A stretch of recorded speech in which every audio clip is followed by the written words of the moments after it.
C'est quand qu'on est grand? C'est qui le plus heureux? Qu'est-ce qu'on fait dans la vie? Quand est-ce qu'il revient le chat qui est mort? À quoi ça sert l'art? Est-ce que Dieu a une maman? Pourquoi les adultes sont plus libres que les enfants?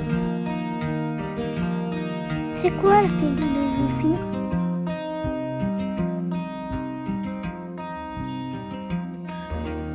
Bonjour et bienvenue chez l'Initiale.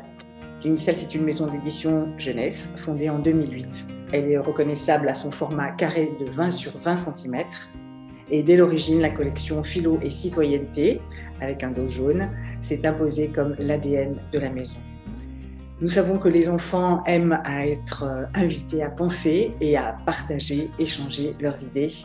Alors bienvenue chez nous.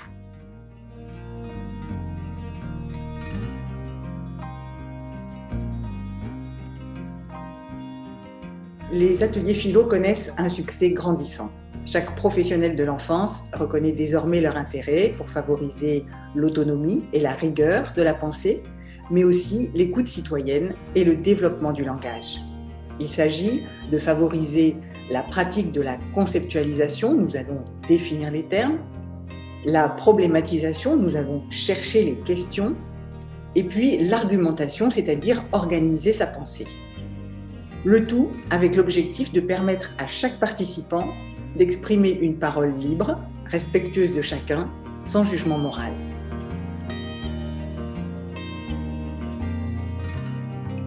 Les réflexions développées dans le cadre de l'atelier sont propices à une meilleure compréhension du monde et favorisent une autre façon d'être en lien avec soi-même et les autres.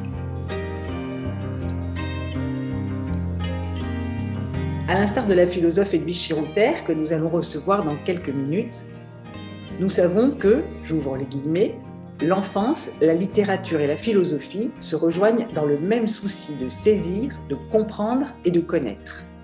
La philosophie et la littérature nous offrent des pensées vivantes.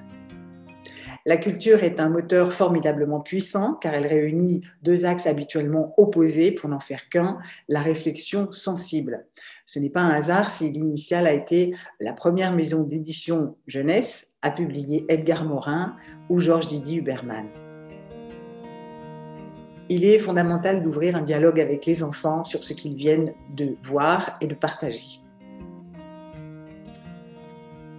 Chaque album de la collection Philo et Citoyenneté s'accompagne de sa fiche Atelier Philo, disponible gratuitement depuis le site. Quelques albums, parmi les plus récents, s'accompagnent en plus d'une vidéo Atelier Philo. Pour la fiche, comme pour la vidéo, le principe est de proposer aux animateurs d'atelier un support concret, adapté aux enfants pour mener le débat philosophique dans une classe, une médiathèque, une salle de cinéma, etc.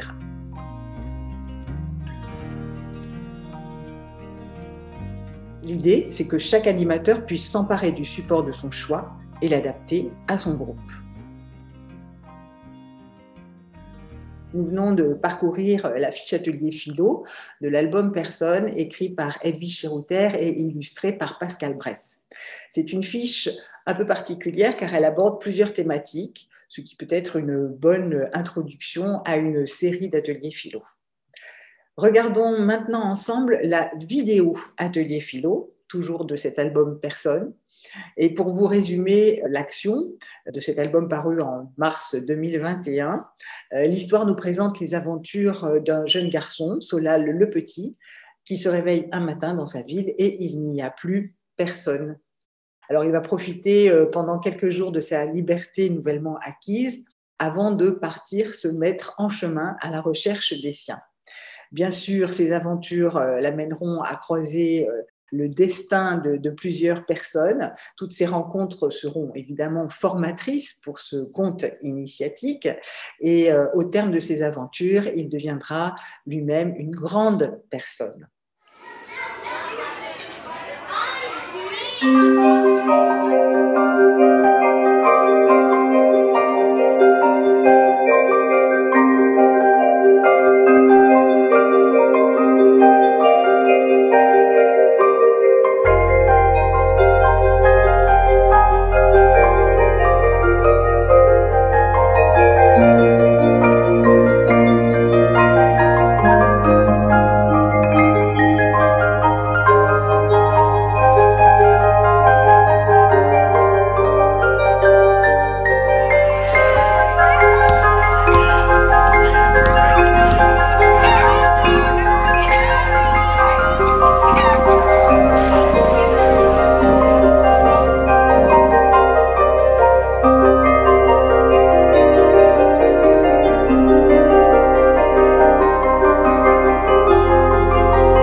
dans le cadre de ce 3e atelier philo en ligne proposé par les médiathèques de Toulon, nous accueillons Edwige Chirouter et son album Personne, paru aux éditions L'Initiale.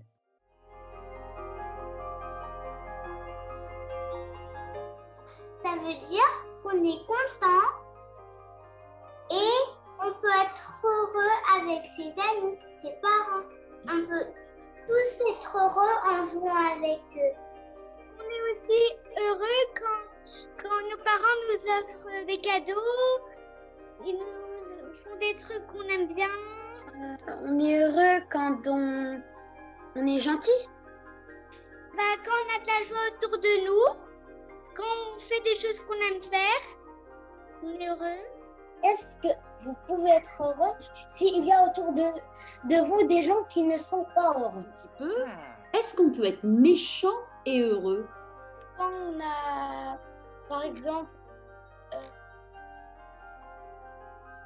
volé quelqu'un, on est heureux parce que on a ce que lui il avait.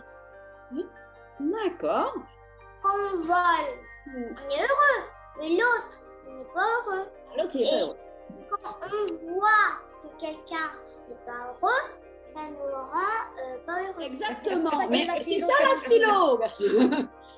On part avec plus de questions à la fin qu'au début. Donc ça, c'est normal. C'est très bien on part avec cette question qui vous intéresse bien. Est-ce qu'on peut être méchant et heureux? Et vous voyez, il y a plein de réponses différentes et tout le monde a le droit de penser ce qu'il a envie de penser.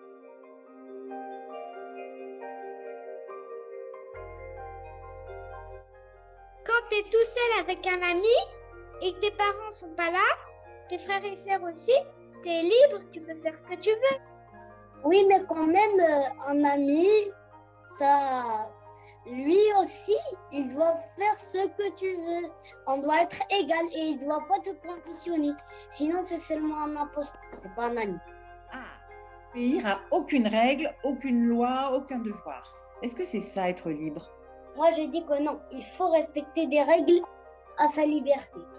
Comme tu peux pas dire je ne vais pas respecter la règle de boire de l'eau.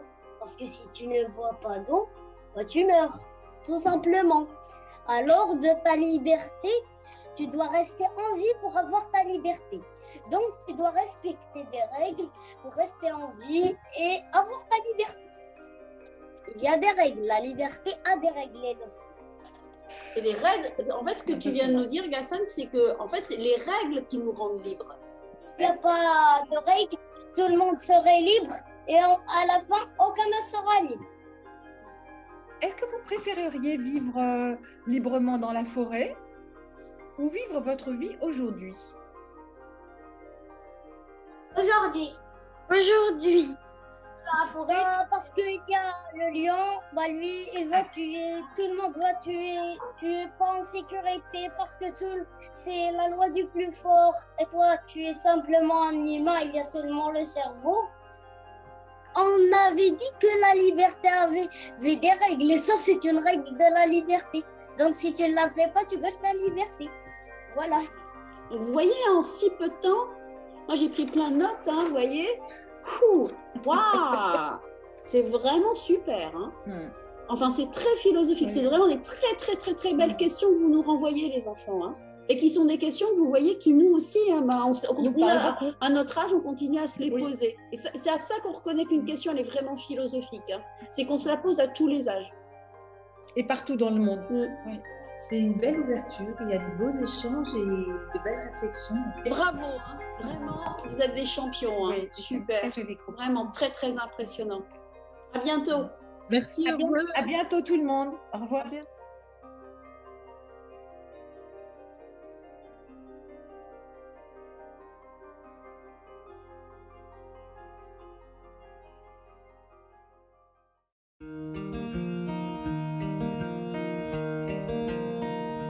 Alors bonjour Edwige Chirouter, nous sommes très très heureux de t'accueillir et je te remercie de te prêter à cet entretien. Tu es professeur des universités en philosophie et sciences de l'éducation à l'université de Nantes. Tu es chercheuse au CREN, le Centre de recherche en éducation de Nantes. Tes recherches portent sur la philosophie pour les enfants et la littérature de jeunesse. Et puis, depuis 2016, tu es titulaire de la chaire UNESCO, pratique de la philosophie avec les enfants, une base éducative pour le dialogue interculturel et la transformation sociale. Je mets le titre en entier. Précisons que tes travaux sur l'importance de la lecture, de l'imaginaire, le partage de la culture comme condition à l'autonomie et à la rigueur de la pensée ont été fondateurs pour bon nombre d'entre nous, ce dont nous ne te remercierons jamais assez.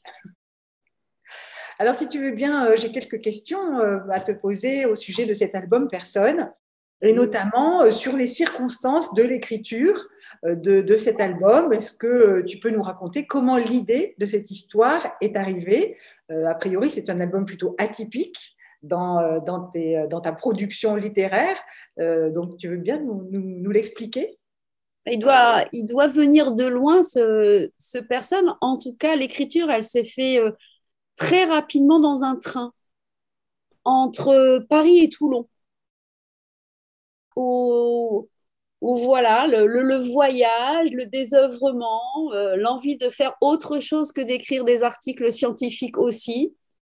Tout d'un coup, cette histoire qui devait traîner là, quelque part, quoi, forcément dans ma tête depuis très longtemps et dont je n'ai pas forcément un souvenir très précis, tout d'un coup, cette histoire, elle est advenue sur un bout de papier, sur un bout de cahier.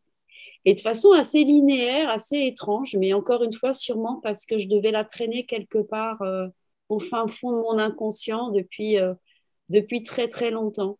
Donc, le souvenir que j'en ai, en fait, c'est un jet très spontané pendant un voyage en train où tout d'un coup, cette quête voilà, de personne, de Solal, devenu Max, devenu... Voilà, tout d'un coup survient sur le papier. Puis après le brouillon, il y a évidemment le travail, retravailler sur ce texte.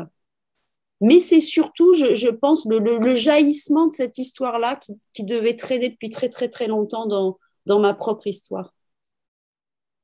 Alors, tu l'évoquais, c'est vrai que ce personnage a la particularité donc de grandir au fur et à mesure, et effectivement, de Solal le Petit, son nom au départ, il va devenir Akab le Courageux et puis Max le Grand au fil du récit. Est-ce que tu peux nous expliquer pourquoi ce héros change de nom en grandissant? Finalement, c'est peut-être pas si évident. Je pense, alors j'ai pas de réponse aussi. C'est un texte qui, j'espère, suscite des interprétations multiples et même en tant qu'auteur, j'ai pas la réponse à ça. Donc je fais aussi des hypothèses. Je fais l'hypothèse qu'à chaque fois qu'on grandit, on fait un petit peu le deuil de ce qu'on était pour acquérir une identité nouvelle qui, on l'espère, est plus riche, plus harmonieuse que celle qu'on a dû quitter en grandissant. Et je pense que le passage de ces différents noms reflète les différentes étapes d'une vie et d'une existence. Moi, à titre personnel, je pense beaucoup qu'une existence, une vie, effectivement, elle est faite de moments qui peuvent être très différents les uns des autres, qui sont tout aussi beaux, tout aussi riches, mais en même temps très, très spécifiques, avec autant d'histoires d'amour ou le temps des enfants quand ils sont petits, quand ils sont ados, quand ils sont grands, quand ils sont plus là. C'est autant de temps aussi de l'existence où on peut avoir plusieurs vies, en fait, sur la durée de notre existence et qu'à chaque fois, peut-être qu'on peut avoir un nom qui correspond à ces différentes étapes. Oui, alors le premier nom, donc c'est Solal le Petit. Le dernier, ça sera Max le Grand. On comprend pourquoi. Et puis entre les deux, il y a le Courageux. Comme s'il fallait s'extirper de ce premier état pour arriver au dernier, mais ça demande un effort, ça demande du courage. Je crois que c'est alors là aussi que l'existence est un voyage. Puis à Chab, évidemment, ça fait résonance à un certain capitaine, à des quêtes, à des voyages. Moi aussi, je suis une voyageuse et j'aime ça. J'aime le voyage parce que je trouve que ça nous forge dans nos rencontres avec l'altérité et que ça permet de nous retrouver nous-mêmes aussi dans ces voyages extérieurs et intérieurs. Et je pense que grandir et vivre, exister, ça demande du courage. C'est vraiment une qualité, une vertu qui est essentielle et que la vertu du courage, c'est une vertu cardinale, effectivement, pour grandir, se construire, quel que soit l'âge, de toute façon. Je pense que quand on vieillit, Peut-être que c'est une période de ma vie où je dois apprendre aussi finalement aussi à vieillir quand on a 50 ans, quand on est une femme. Eh ben, je pense qu'il va falloir avoir du courage pour affronter aussi de nouvelles étapes, faire des deuils, et puis montrer aussi que ces âges-là, ils ont aussi leur propre richesse. C'est pas facile. Je pense que de passer aussi du tout petit enfant à l'enfant qui apprend à lire aussi, hein, le passage, par exemple, tout d'un coup, l'apprentissage de la lecture, c'est l'acquisition d'un monde qui va devenir complètement nouveau. Le passage de l'enfance à l'adolescence, l'adolescence à l'âge adulte, et puis de l'adulte aussi vers la maturité, puis la vieillesse, puis la grande vieillesse. Toutes ces différentes étapes, elles nécessitent effectivement une certaine forme de courage.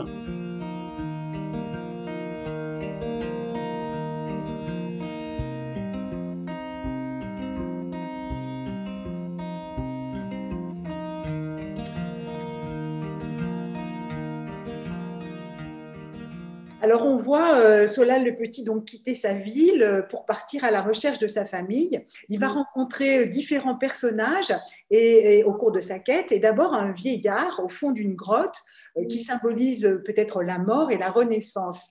Alors est-ce que tu penses, mais je crois que tu l'as un petit peu déjà évoqué, qu'au commencement de toute mise en mouvement, il y a d'abord une rupture avec le monde d'avant, et que c'est cette forme de rupture qui est matérialisée dans ton récit par ce premier passage, cette première rencontre. Oui, il y a la rupture, et puis il y a peut-être aussi la solitude. Oui. Qui est, au départ, tu te souviens, Juliette, il devait s'appeler Plus personne. Oui, oui. Et c'est toi qui m'as suggéré à raison, hein, de l'appeler Personne, mais pour moi, quand je l'écris, effectivement, c'était d'abord Plus personne. Bon, ça, c'est des choses qui sont intimes. Moi, je suis une fille unique. Qui a beaucoup déménagé dans son enfance. Donc, j'ai souvent été confrontée au fait que tout d'un coup, il n'y avait plus personne, et que pour se construire en tant que personne, il va falloir aussi accepter une forme de solitude. Et je pense que ce vieillard aussi symbolise une première étape de sagesse, où le personnage va devoir accepter aussi une certaine forme de couper le cordon, quoi. Il le fait physiquement et symboliquement, quoi, dans l'histoire, pour pouvoir se trouver lui-même. Donc se retrouver face à soi-même et accepter la solitude, et une solitude qui peut être à la fois physique et psychologique aussi, ça fait partie pour moi des étapes indispensables pour grandir.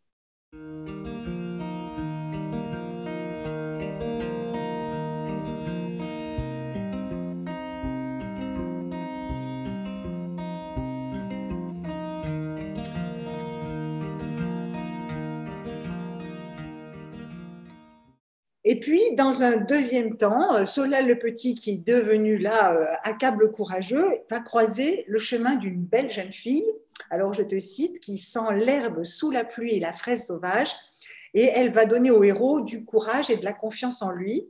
Et il dira, par exemple, « L'amour vrai est réciproque ». Est-ce que tu peux nous expliquer pourquoi ?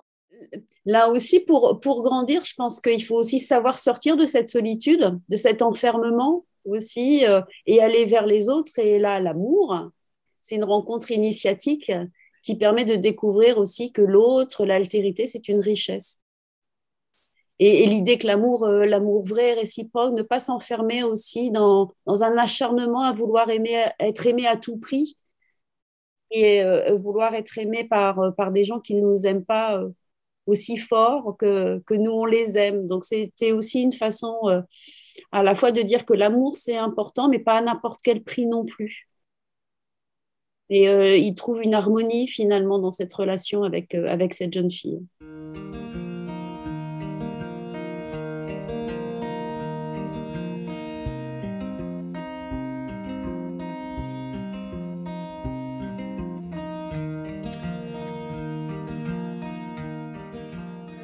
Alors, à la fin de son cheminement, enfin à la fin, on va dire presque à la moitié de son cheminement, Akab rencontre l'amitié à travers un petit garçon qui vit seul dans une cabane de la forêt. Alors, on a parlé de solitude, donc peut-être qu'on y revient aussi dans ce moment-là, parce que ce petit garçon qui vit seul, ça peut poser aussi certaines questions. Avec des livres. Oui, avec des livres, c'est vrai, il n'est pas tout à fait seul. Non. Est-ce que tu penses que l'amitié se nourrit de la solitude ou inversement d'ailleurs que la solitude se nourrit de l'amitié? Moi, je suis persuadée qu'on aime, mais que ce soit le sentiment amoureux comme l'amitié, on aime bien que d'abord si on est bien avec soi-même. C'est déjà une stabilité, une sérénité psychique et qui fait qu'on peut aller vers l'autre sans en attendre trop de dépendance. Tu vois, contrairement au mythe de Platon, où voilà, tu sais, dans le mythe de l'androgyne, où Platon dit que les êtres humains sont coupés en deux et qu'on cherche désespérément notre moitié pour atteindre notre plénitude. Je ne pense pas du tout ça. Je pense qu'il faut d'abord être plein avec soi-même. Voilà, et donc faire cette expérience aussi d'une certaine forme de solitude pour pouvoir ensuite aller pleinement vers l'autre sans être dans des rapports de fusion et de dépendance. Oui, ou d'autonomie. Oui. D'autonomie, voilà. Et ce petit garçon qui vit avec ses livres, c'est aussi un miroir aussi hein, qui est renvoyé à personne. On va l'appeler comme ça, c'est ces trois noms réunis, voilà. Mais qui lui apprend aussi à vivre de l'amitié. Hein, mais ce personnage qui est un ami, mais qui accepte sa solitude, qui vit dans sa solitude, mais une solitude qui n'est pas repliée sur elle-même, elle est ouverte sur les autres, et les autres, justement, c'est la lecture, quoi. Il est dans un univers qui est complètement ouvert à l'altérité, puisqu'il lit. Hein, et on n'est jamais seul quand on lit. Oui, et qui est ouvert aussi à l'imaginaire, et qui est ouvert au possible, en réalité, aussi, à tout ce qui n'est pas forcément réel, mais qui peut se présenter. Voilà. À qui frappe à sa porte. Oui. Il est heureux, cet enfant. Hein. Ce n'est pas un enfant abandonné, isolé, etc. Sa maison, son imaginaire qui est rempli justement de lecture, c'est un univers qui est aussi très confortable, hein, qui est très serein, qui est très apaisé. Et ça, c'est vrai que c'est une chose que l'illustratrice Pascale Bress a très bien rendu, hein, ce cocon chaleureux avec ce feu de bois, avec tous ces livres, la théière qui bout quelque part, les chats, enfin, il se passe, voilà, on se projette complètement dans ce petit chalet, dans cette petite maison. On se dit, mais en fait, ah ouais, mais alors vraiment, si je peux remercier encore publiquement, mais Pascal, mais à quel point je t'aime, Pascal, et je t'aimerai toute la vie pour avoir fait cet univers, mais splendide, magnifique. D'avoir fait de cette histoire, cet album, mais somptueux par ses illustrations. Je suis infiniment reconnaissante envers Pascal et envers toi, Juliette, qui nous a mis en relation l'une et l'autre. Hein. Ah bah oui, c'est notre bébé, un bébé à trois. Hein. Voilà. Moi aussi, je suis fière de vous.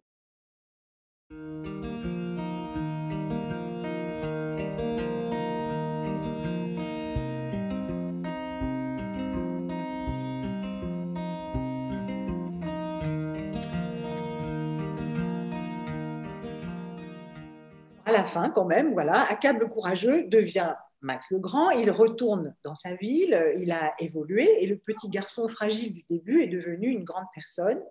Et là, j'ouvre les guillemets, je te cite, qui est décidé et indomptable, qui lutte et qui a souffert, qui est serein et patient, qui est bienveillant et rusé, qui connaît la colère et la paix, qui aime et a été aimé, qui est libre, qui doute et qui sait.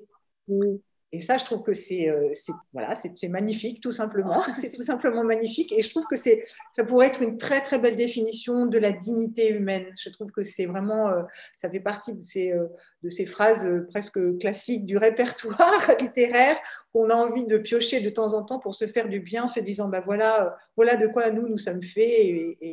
De sa complexité de la condition humaine, ce que j'ai peut-être voulu essayer d'exprimer, c'est la complexité et l'ambiguïté. Rien n'est jamais tout noir, n'est jamais tout blanc. On est imparfait, on est vulnérable, mais on est fort dans cette vulnérabilité. C'est le roseau pensant. Hein. Voilà, on penche, mais on ne rompt pas. Je pense que c'est ça que cette phrase-là, elle veut dire. C'est ce qui fait la dignité, la beauté de notre condition humaine. C'est aussi sa faiblesse, mais une faiblesse à laquelle on sait résister pour faire face. Et l'ambiguïté des choses, et que c'est beau l'ambiguïté, c'est beau la complexité, que c'est normal aussi d'être fort dans notre faiblesse et de savoir accepter cette vulnérabilité, ça me semble vraiment essentiel. C'est une leçon de vie un peu à passer à des enfants qui grandissent, qui doutent et qui ont du mal justement parce que ce chemin-là, il faut leur dire qu'effectivement, c'est pas facile d'exister. C'est pas facile de vivre. C'est beau, c'est super, mais le chemin, il est compliqué. Et ça vaut le coup, quoi. Voilà. Et d'accepter ça, quoi, d'accepter cette complexité, d'accepter cette faiblesse, d'accepter cette vulnérabilité, elle fait partie du chemin, quoi, et de ce chemin dont on a la chance de vivre. Et je trouve que c'est dans cette phrase que finalement, toi, philosophe, tu nous donnes un peu de toi-même, j'allais dire de ton toi-même intime, ce qui n'est pas forcément le cas dans tes autres ouvrages, peut-être plus didactiques, universitaires, bien sûr.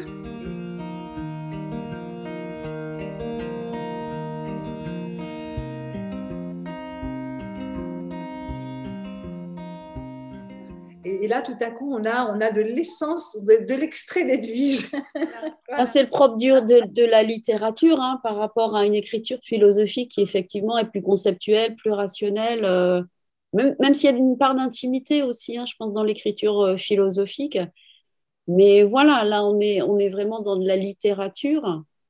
Et donc, forcément, on est dans des récits qui sont plus intimes, plus personnels. Et c'est pour ça que moi, je peux dire, quoi, c'est sûrement un des ouvrages dont je suis le plus fière, quoi, la publication de Personne. Pour moi, c'est vraiment un cadeau magnifique d'avoir pu publier ce texte, quoi. Et avec des illustrations magnifiques, et dans une maison d'édition magnifique. Et voilà, et tout est magnifique. Il y en a beaucoup de chance. Donc, l'atelier philo, ce qui peut être intéressant, évidemment, avec les enfants, c'est de travailler sur l'interprétation de ce qu'a vécu le personnage. Est-ce qu'il l'a vraiment vécu? Est-ce qu'il l'a imaginé? Est-ce qu'il l'a rêvé? Pourquoi ils ont disparu? Je pense qu'on peut partir de ça déjà. Et puis après, de faire le travail d'interprétation de ces différentes étapes qui peuvent être réelles, imaginées, rêvées, fantasmées par le personnage, mais à la limite, peu importe, quoi. Peu importe que ce voyage, il ait été réel ou imaginaire, parce que c'est un voyage finalement qu'on fait tous d'une façon ou d'une autre, de façon plus ou moins explicite, quoi. Eh ben, merci énormément, Edwige Chiroutet, pour cet échange, surtout pour les magnifiques perspectives que tu ouvres avec les enfants du monde entier. On a tous énormément de chance, tous enfants du monde entier, que tu sois là, que tu existes et que tu travailles, j'allais dire, à notre reconnaissance d'être complexe et digne. Voilà, c'est un peu résumé. Enfin, c'est une communauté, hein, je le dirai jamais assez, mais la philo avec les enfants, c'est une communauté de gens, avec Michel Todzi en France qui a impulsé ça et dont on est dans la continuité. Et, voilà, l'idée, c'est un collectif. C'est un collectif qui travaille ensemble, chacun apporte sa pierre et en tout cas, c'est vraiment une nécessité politique d'œuvrer au développement de ces pratiques-là. On le redira jamais assez, hein. C'est pas qu'une lubie de prof de philo pour avoir plus d'heures à l'école sur leur discipline. C'est vraiment un enjeu pour nos sociétés démocratiques et sur les valeurs humanistes qu'on défend tous à travers la philosophie, à travers la littérature et avec des éditeurs indépendants comme toi aussi qui contribuent à la défense de ces valeurs.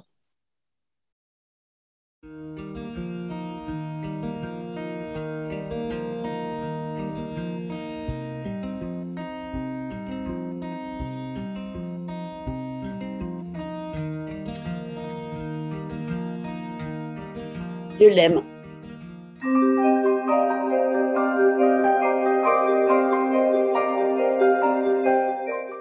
Personne. Un texte d'Edwige Chirouter, illustré par Pascal Bress.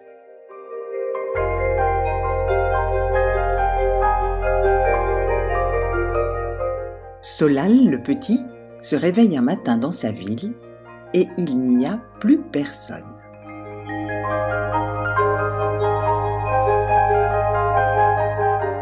Tous ont disparu.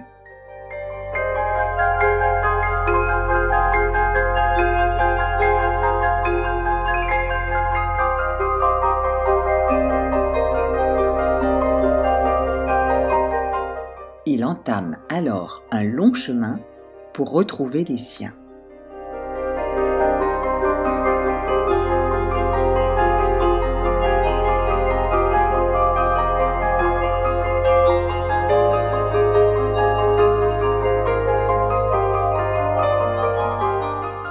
Ces rencontres, lors de son aventure, lui apporteront la connaissance de la vie, l'amour et l'amitié, 3 éléments nécessaires qui lui permettront de poursuivre sa quête et devenir une grande personne.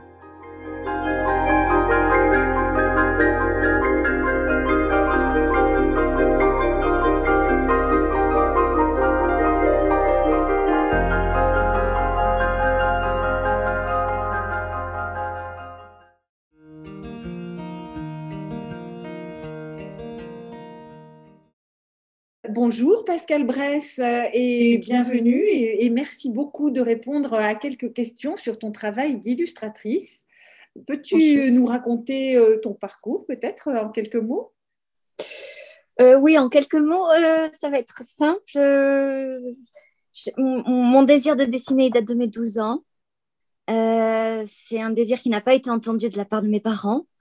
Donc, j'ai tracé ma route dès que j'ai pu et voilà, j'ai pu expérimenter plein de choses. Donc, du coup, j'ai pu développer aussi bien la peinture, donc les différentes techniques de peinture, la gravure, le collage. Et c'est sur le tard qu'est venu le numérique où j'ai pu me former. Et là, ça m'a vraiment ouvert une autre façon de travailler et de mixer tout ce que j'avais appris par avant. Et du coup, le carnet, c'est vraiment invité non plus comme carnet sur le motif, mais carnet où je vais dessiner et après prendre ces éléments-là, les scanner et les mettre dans mes images. Ce que je ne faisais pas il y a encore 10 années en arrière, quoi.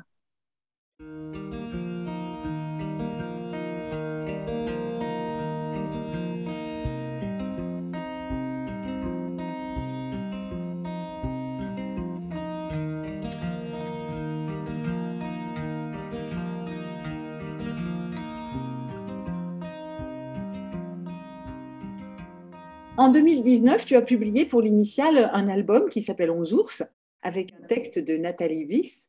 As-tu travaillé différemment pour ces 2 albums, Personne et 11 ours? C'était pas le même, j'ai envie de dire, la même immersion. Parce que moi, j'aime bien ce mot immersion pour faire un album.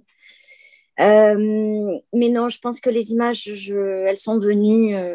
Alors après, voilà, quand je reçois le texte, je le lis plein de fois, je le mâchouille bien, je le fais rentrer vraiment à l'intérieur.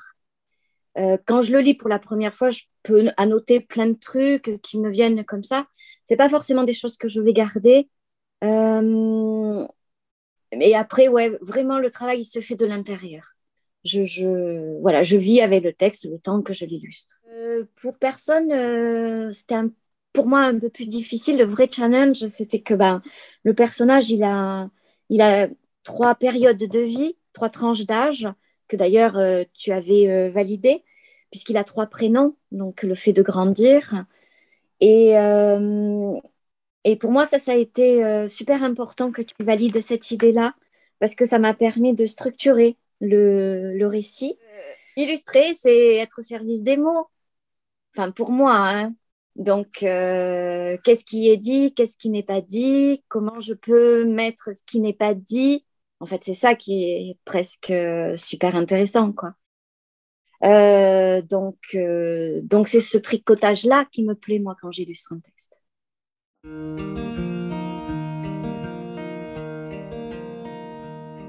Alors, ton univers graphique, c'est vrai, on l'a vu, aime à mélanger plusieurs techniques. L'effet est à la fois poétique, mystérieux, fantastique, et néanmoins, je ne peux pas m'empêcher de penser qu'il est aussi très ancré dans la réalité, c'est-à-dire qu'on se projette facilement dans ton univers. Comment est-ce que tu arrives à réussir cet équilibre qui est quand même très magique? Je ne sais pas. Je ne sais pas du tout. Je me laisse faire. Je fais selon mes envies. Tant qu'une image, elle ne me plaît pas de l'intérieur, je travaille. On sent que tu es très, très investie donc, dans ton travail d'illustratrice, mais j'ai pu te voir, moi, par ailleurs, en atelier, et je sais aussi combien la communication avec les enfants passe facilement et combien ils sont heureux de travailler à côté de toi. Est-ce que tu peux nous voilà, nous expliquer comment se passe un atelier type? Pour moi, c'est super important de permettre à tout un chacun, enfant et adulte, d'avoir accès à ce petit trésor de la création, quelle que soit sa forme. Mais je reste convaincue qu'on a tous un petit trésor enfoui à l'intérieur et qu'il suffit de pas grand-chose pour permettre qu'une petite pousse puisse germer.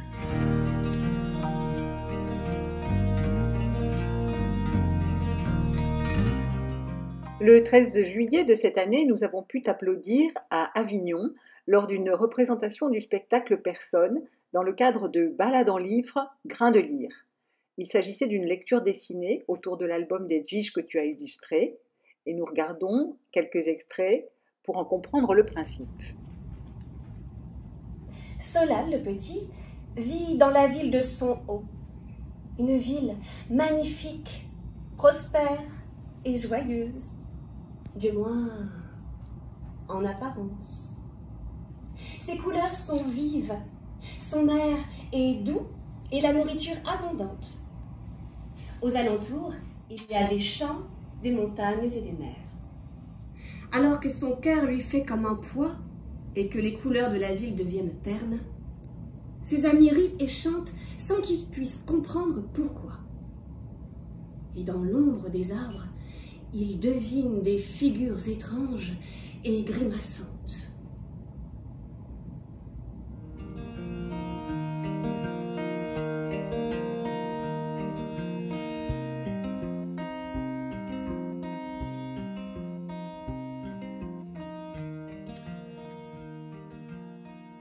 J'étais présente ce jour-là avec Edwige et nous étions nombreux à être particulièrement émus de la délicatesse avec laquelle toi et la lectrice Manuelle Molinas, vous avez communiqué l'esprit de Personne.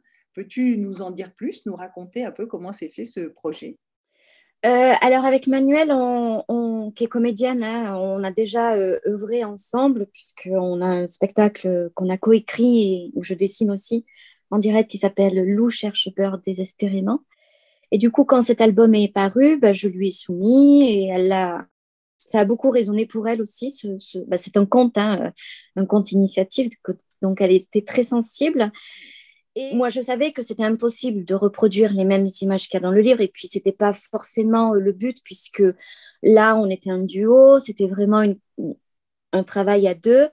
Donc, j'ai eu cette envie de dessiner et que l'image prenne corps, mais en profondeur. Non plus si on tournait les pages d'un livre, mais qu'on descende petit à petit dans l'image. Donc, au final, le dessin change plusieurs fois. C'est aussi l'esprit du livre, hein. Le fait de s'aventurer, d'explorer, c'est aussi un peu la magie de la vie, quoi. Et du coup, voilà, on a voulu retranscrire un peu tout cet univers de cette façon-là. Bon, et super. Merci beaucoup Pascale Bresse pour ta créativité, ton imaginaire et ta subtilité.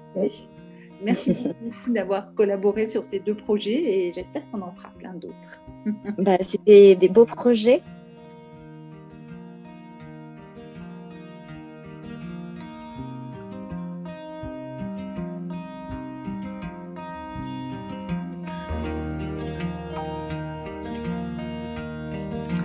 Accueillir les émotions, les réflexions, favoriser le développement de la conceptualisation, de la problématisation, de l'argumentation, c'est donner des outils, permettre la mise à distance qui doit participer à l'émancipation du futur citoyen.